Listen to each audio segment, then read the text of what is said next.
Time is a human invention. The rotation and translation movements of the Earth is what gives you time, and we have come up with this little device to measure that. I mean, it is kind of crazy.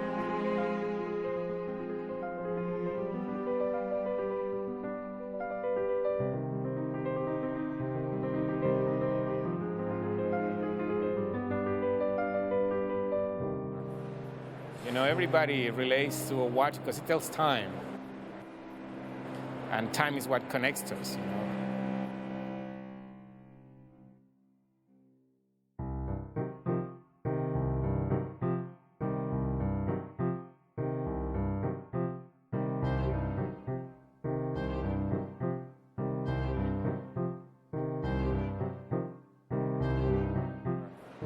For the last 2 years, I've been working here in this small shop in Grand Central. It's more art than work, really. And for any kind of art, you see, you need a quiet place to do it.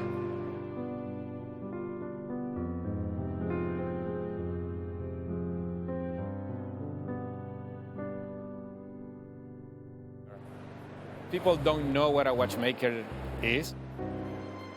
People think that a watchmaker is the guy who changed the battery of your watch in a corner. But that is not watchmaking.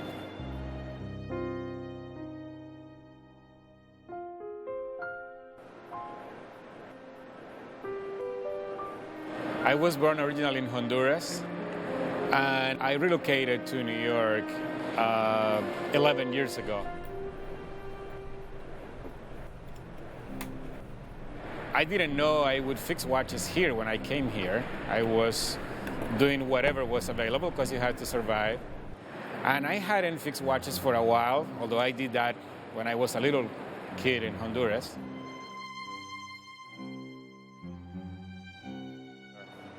Many people who come here from other countries, everybody has a skill, something to offer. It's very common in those countries to have a trade and then use that trade to make it through college.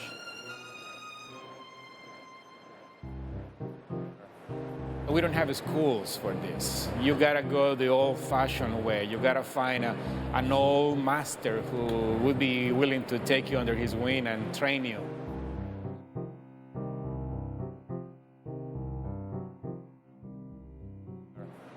When I came here to make it like everybody else, I decided to try watchmaking again.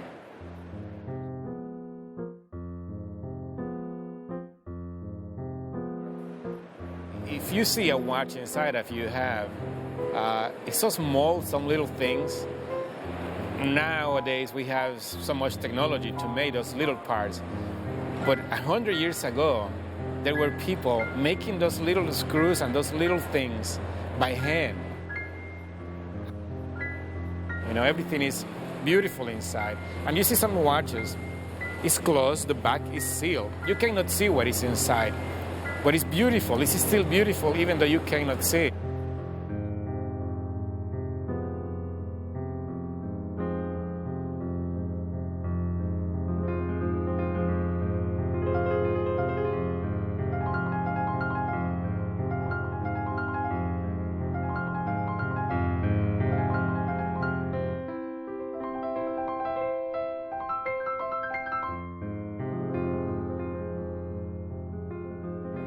When you're working on a watch, after a couple hours, sometimes you need a break.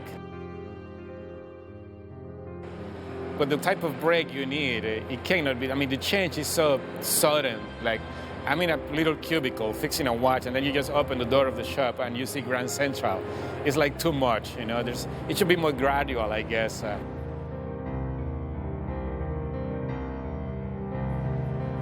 Every time it's rush hour here. I never see quiet time.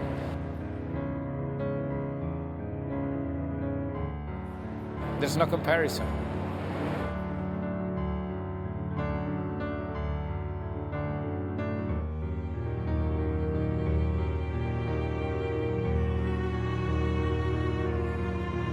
Just imagine being in a very loud place 24/7, you know?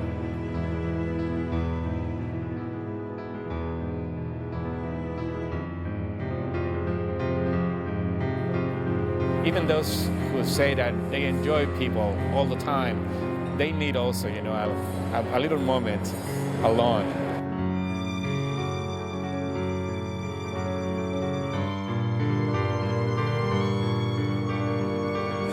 Everybody does.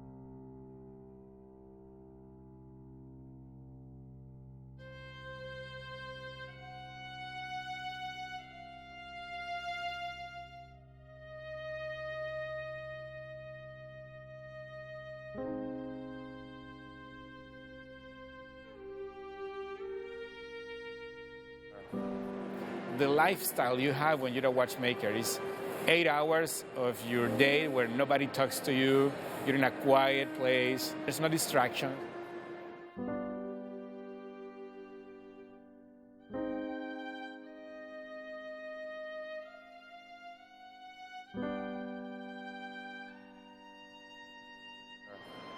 You cannot leave fingerprints inside a watch, you cannot leave any speck of dust, you cannot scratch the movement. It's a spring loaded. It's a little spring what really gives all this power inside this little movement to move. There's no electronics or anything. It's a little mechanical device.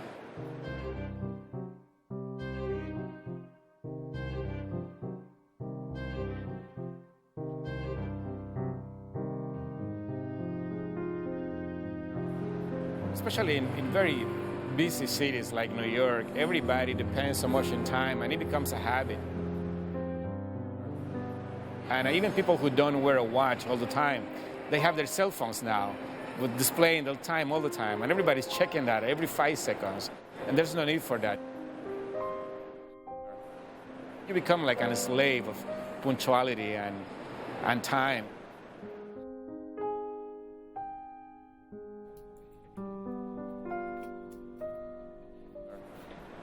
You're staring at your watch all the time, and then you realize you have nothing to do and no place to go.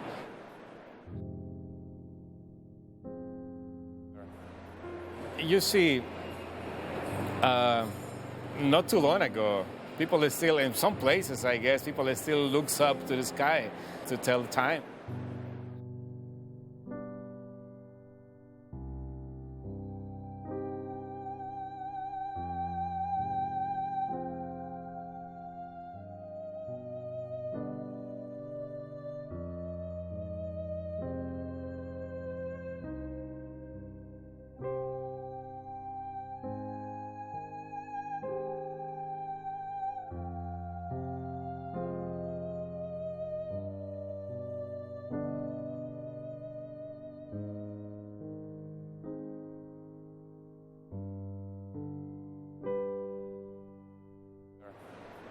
Sometimes I try to forget about it. I don't even wear a watch.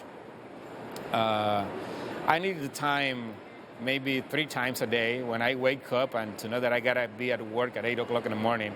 And when it's time to leave, the rest I'll try just to live freely.